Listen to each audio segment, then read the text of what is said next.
लोग खामोश होंगे तभी मैं जवाब दे सकूँ।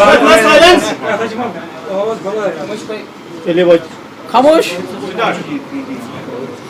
देखिए, कल जो ऑनरेबल सुप्रीम कोर्ट ने जो हेयरिंग हुई 370 के बारे में, और उसमें जो उन्होंने ये फैसला किया कि जो सरकार ने गवर्नमेंट ऑफ इंडिया की तरफ से जो लेटेस्ट एफिडेविट दिया गया और जिसमें 370 हटाने का जवाब देने की कोशिश की गई, और जो सुप्रीम कोर्ट ने कहा हम इसको कंसिडर नहीं करेंगे, उससे कहीं ना कहीं पीडीपी का जो हमारा ये स्टैंड है कि बीजेपी के पास 370 को ख़त्म करने के लिए कोई जवाब नहीं, कोई आईनी जवाब नहीं है, कोई कानूनी जवाब नहीं है, बल्कि इन्होंने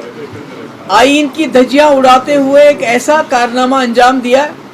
जो मेरे ख्याल में इस मुल्क के 75 साल की हिस्ट्री में कभी नहीं हुआ था।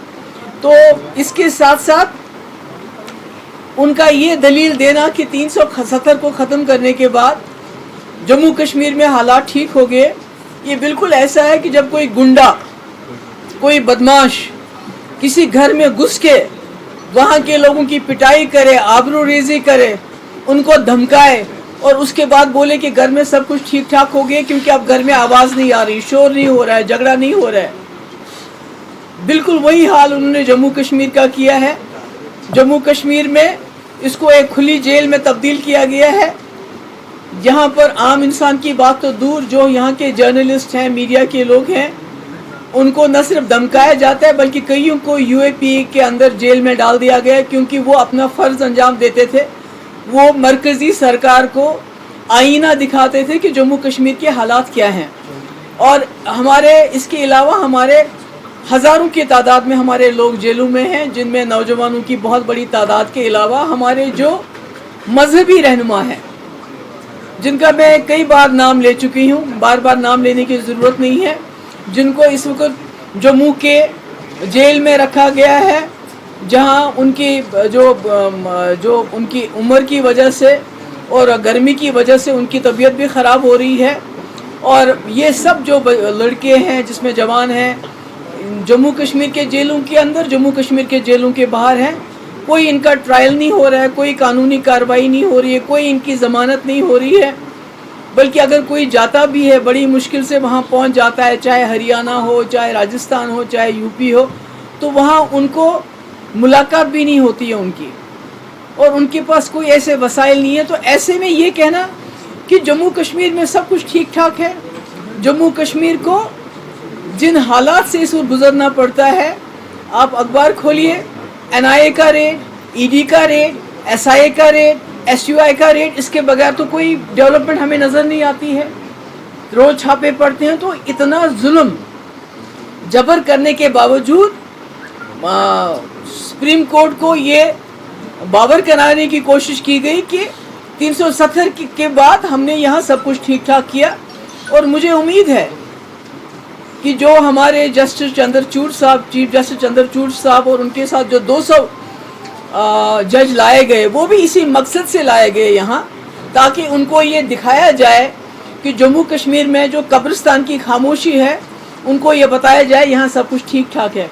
मगर मुझे उम्मीद है कि ये तमाम जज साहिबान बहुत ही दानिशमंद लोग होते हैं, ये लोगों की तकदीरों का फ़ैसला करते हैं। उन्होंने देखा होगा कि पर्दे के पीछे क्या है, जम्मू कश्मीर में असली हालात क्या हैं, किस तरह जो पिछले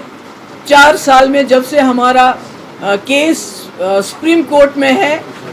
उसकी परवाह न करते हुए किस तरह कई कानून लाए गए जिससे हमारी ज़मीनें, हमारी नौकरियां, हमारे वसाइल की लूट मची हुई है। हालांकि कानून ये कहता है कि जब भी कोई केस कोर्ट में हो तब तक उसको जिससे उस दफ़ा पे या उस केस पे असर पड़े, ऐसा कोई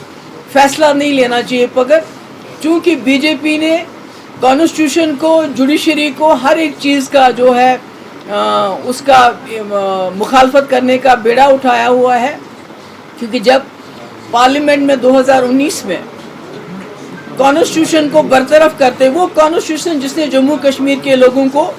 370 अपने आइन के अंदर दिया हुआ है, उन्होंने सुप्रीम कोर्ट की भी उस वक्त धज्जियां उड़ा दी, क्योंकि सुप्रीम कोर्ट का अपना फैसला है, एक बार नहीं बल्कि कई बार उन्होंने फैसला किया है। संपत प्रकाश हो, प्रेमनाथ कौल हो, विजय लक्ष्मी झा हो, जहां पर सुप्रीम कोर्ट ने ये कहा कि जम्मू कश्मीर में 370 हटाने का सिर्फ एक तरीका, एक वाहिद तरीका है कि जो जम्मू कश्मीर की कॉन्स्टिट्यूएंट असेंबली है वो रिकमेंड करनी चाहिए प्रेसिडेंट ऑफ इंडिया को कि इसको ख़त्म कर दीजिए। ना तो जम्मू कश्मीर की कॉन्स्टिट्यूएंट असेंबली है, तो किसने रिकमेंड किया, कैसे इन्होंने किया। तो मेरा कहने का मकसद है कि मुझे उम्मीद है कि ऑनरेबल सुप्रीम कोर्ट जब कि हालांकि कुछ खदशात भी हैं, किसी ने मुझसे सवाल पूछा कि पिछले 4 साल से केस की सुनवाई बिल्कुल नहीं हुई, जबकि बड़े ऐसे केसेस सुने गए जिनकी शायद इतनी इमरजेंसी नहीं थी। तो आज कश्मीर के दौरे के यकायक बाद केस की सुनवाई होना और वो भी ये फैसला होना कि 2 अगस्त के बाद रोज़मर्रा इनकी सुनवाई होगी, तो कहीं ना कहीं ये खदशात पैदा होते हैं कि कहीं जो बीजेपी जो जाल बिछाया है उन्होंने पूरी दुनिया को, पहले G20 उसके बाद जजेस को लाया गया जम्मू कश्मीर के कब्रिस्तान की खामोशी दिखाने के लिए, कहीं वो कुछ और तो नहीं, पर्दे के पीछे कुछ और तो नहीं हो रहा है। पर मुझे उम्मीद है जस्टिस चंद्रचूड़ पे, आई थिंक उनकी जो इंटेग्रिटी है वो दैट इज़ अनक्वेश्चनेबल जो हम देख रहे हैं। मुझे उम्मीद है कि जो पास्ट में हुआ है, कई ऐसे फैसले दिए गए जिसमें कॉन्स्टिट्यूशन को बरतरफ करके, कानून को बरतरफ करके सिर्फ आवाम के जज्बात, कलेक्टिव कॉन्शियस को सेटिस्फाई करने के लिए कुछ जजमेंट्स दी गई हैं और उसके बाद वो लोग पार्लियामेंट में पहुंच गए वो जजेस। तो मुझे उम्मीद है कि जस्टिस चंद्रचूड़ जो है वो आवाम के जज्बात की अगर कदर करनी है तो फिर जम्मू कश्मीर के लोगों के जज्बात की कदर करना पहला उनका फ़र्ज़ बनता है, क्योंकि